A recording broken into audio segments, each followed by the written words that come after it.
மணக்க மணக்க தக்காளி ரசம் புளி இல்லாமல் எப்படி பண்ணுறதுன்னு பார்க்கலாம்.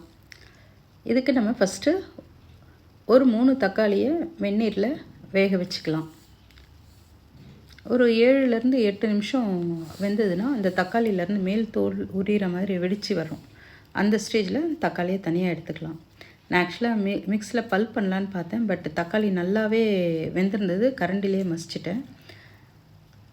அதுக்கப்புறம் 1½ ஸ்பூன் மிளகு, 1½ ஸ்பூன் ஜீரகம், ஒரு 3/4 ஸ்பூன் தனியா, இதெல்லாம் இடிக்கில் போட்டு கொஞ்சம் நல்லா குறக்குறன்னு இடிச்சுக்கலாம். நல்லா இடித்ததுக்கப்புறம் பூண்டு கொஞ்சம் தாராளமாகவே சேர்த்துக்கோங்க. மினிமம் ஒரு 10 பல் இதெல்லாம் போட்டு இடித்து வச்சுக்கலாம்.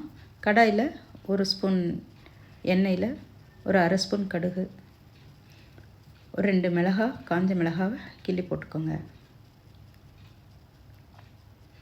உங்களுக்கு இன்னும் காரம் வேணுன்னா இன்னொரு மிளகாய் போட்டுக்கலாம். பட் இதே பர்ஃபெக்டாக இருக்கும். ஒரு 4-5 பேருக்கான ரசத்துக்கு தான் நான் அளவு சொல்லிகிட்ருக்கேன். பெருங்காய பவுடரும் அதிலே தூவிக்கோங்க.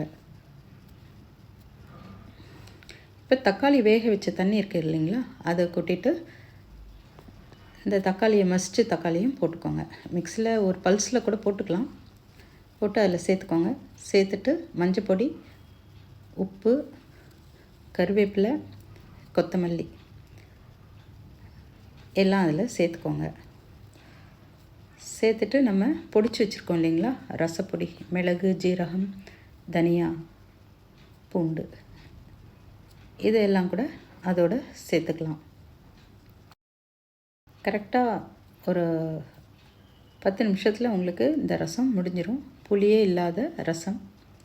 ரசம் வைக்கும்போது அந்த மனமே எல்லோரையும் அந்த ரசம் ஊற்றி சாப்பிட்ணுன்னு தோணும். ரசம் மேஜர் ரோல் நம்மளுடைய தமிழ்நாட்டு பாரம்பரிய சாப்பாடில். ஜுரம் வந்தாலோ இல்லை எங்கேயாச்சும் டூர் போயிட்டு வந்தாலோ நம்ம ஃபஸ்ட்டு பண்ணுற வேலை ரசம் வச்சு சாப்பிட்றது தான் இல்லைங்களா. இப்போ கொதிக்க ஆரம்பிச்சிருச்சு.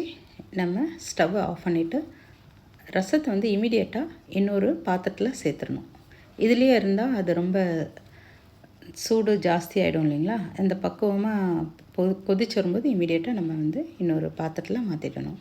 ரசம் ஒவ்வொருத்தர் ஒவ்வொரு மாதிரி வைப்பாங்க. ஒன்று ஒரு டேஸ்ட் இருக்கும். நான் சொன்ன அளவில் இந்த மாதிரி வைங்க, ரொம்ப பர்ஃபெக்டாக இருக்கும், டேஸ்ட்டாக இருக்கும். இதே அளவை ட்ரை பண்ணி பாருங்கள். கண்டிப்பாக உங்களுக்கு பிடிக்கும். நீங்கள் இதை ஃபாலோ பண்ணுவீங்க. சப்ஸ்கிரைப் பண்ணாமல் பார்த்துட்ருந்தீங்கன்னா சப்ஸ்கிரைப் பண்ணுங்கள், லைக் பண்ணுங்கள், ஷேர் பண்ணுங்கள். Take care.